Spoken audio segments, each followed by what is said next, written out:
Assalomu alaykum hurmatli talabalar. Bugun sizlar bilan ilmiy matnda dalillar, obyektlar, jarayonlar va xulosalarning berilishi mavzusida suhbatlashamiz. Xo'p, quyidagi reja asosida ilmiy matnda obyektlar va jarayonlarning borishi, ilmiy matnda xulosalarning berilishi.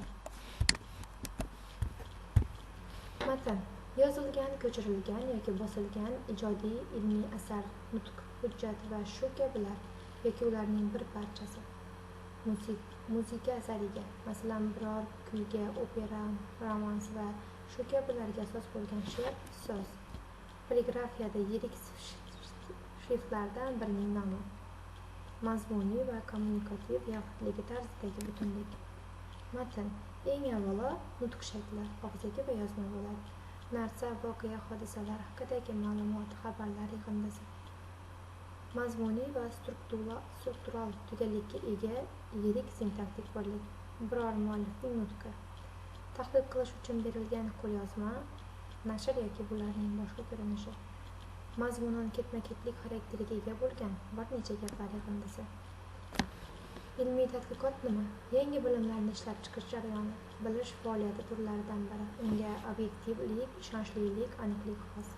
Ilmiy tadqiqot hamma shartlarga amal qilib takrorlanganda hamisha birdek natija berishi, bahs etilayotgan masalani isbotlashi lozim. Ilmiy tadqiqotning asosini quyidagi omillar tashkil qiladi: obyektivlik, ishonchlilik, aniqlik.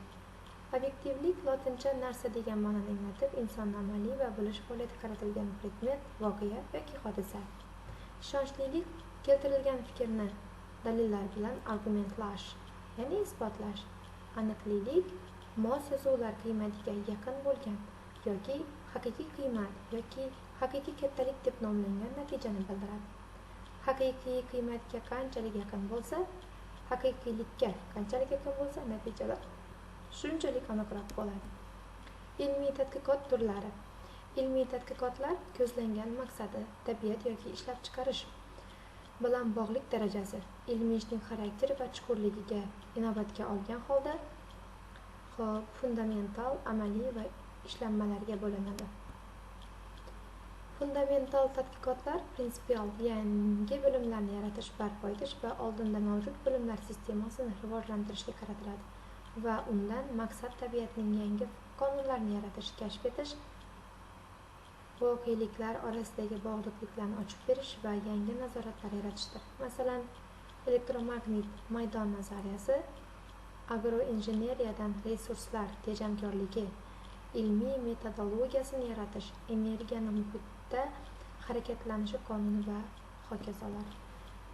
Amaliy tadqiqotlar texnika sohasida yangi ishlab chiqarish vositalarini, iste'mol mahsulotlarini va hokazolarni yaratish yoki mavjudlarni takomillashtirishga yo'naltirilgan bo'lib, uning maqsadi fundamental tadqiqotlarda to'plangan ilmiy omillarni amaliy tadqiqotlar orqali o'z o'rniga qo'yishdir. Masalan, urug'lik mahsulotlarni saralash elektrotexnologiyasi. Ishlanmalar yoki loyiha konstruktorlik ishlari, amaliy tadqiqotlar natijalarini, masalan, texnika sohasida texnik yechimlarni, mashina, qurilma, material, mahsulot, ishlab chiqarish texnologiyalarini, tajriba nusxalarini yaratish va sinab ko'rish, yangiliklarni takomillashtirishda foydalanishga kiritilgan ilmiy tadqiqotning yakuniy qismidir. Dalil bu voqelik haqidagi obyektiv holda olingan va isbotlangan, o'zgarmaydigan haqiqiy bilimdir. Haqiqiy dalil. Dalilning turlari quyidagilar: haqiqiy dalil, yolg'on dalil, to'liq bo'lmagan dalil, taxminiy dalil, isbotlanmaydigan dalil, isbotlangan dalil, ilmiy dalil va boshqalar. Obyekt nima?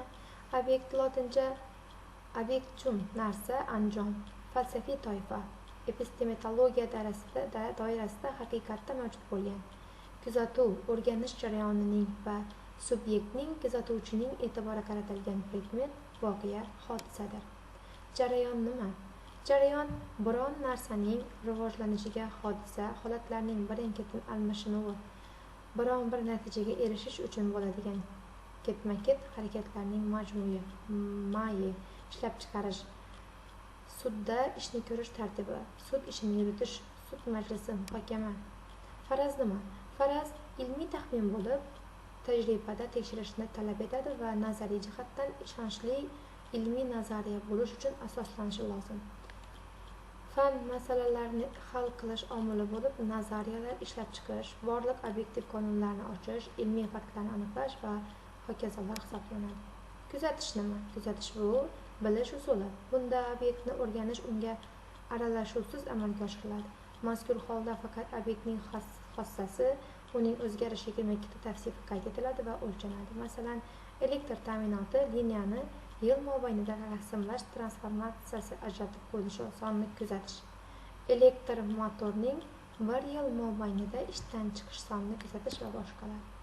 Qiyoslash nima? Qiyoslash bilishning keng tarqalgan usuli. Barcha narsalar qiyoslanganda bilinadi, tamoyiliga asoslanadi. Masalan, Tulis seriali elektr motorlarni ishga tushish toki bo'yicha taqqoslash. Qiyoslash natijasida bir qancha obyektlar uchun umumiy va xos bo'lgan jihatlar aniqlanadi. Bu ma'lumki, qonuniyatlar va qonunlarni bilish yo'lidagi birinchi qadamdir. Buyruq mazmunli matnlar.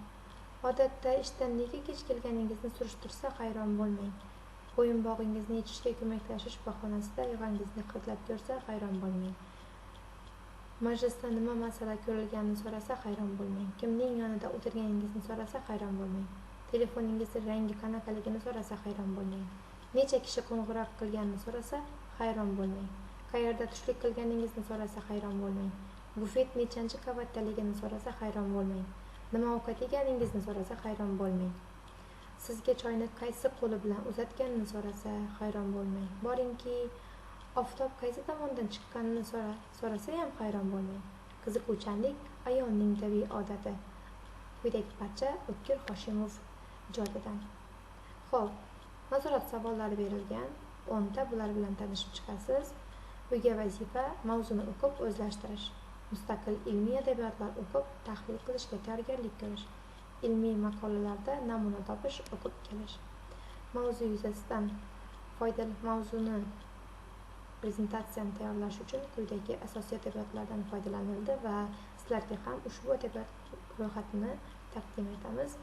Ushbu adabiyotlardan o'qib izlanishingizni tavsiya beramiz. Qo'shimcha adabiyotlar ro'yxati va internet manbalari.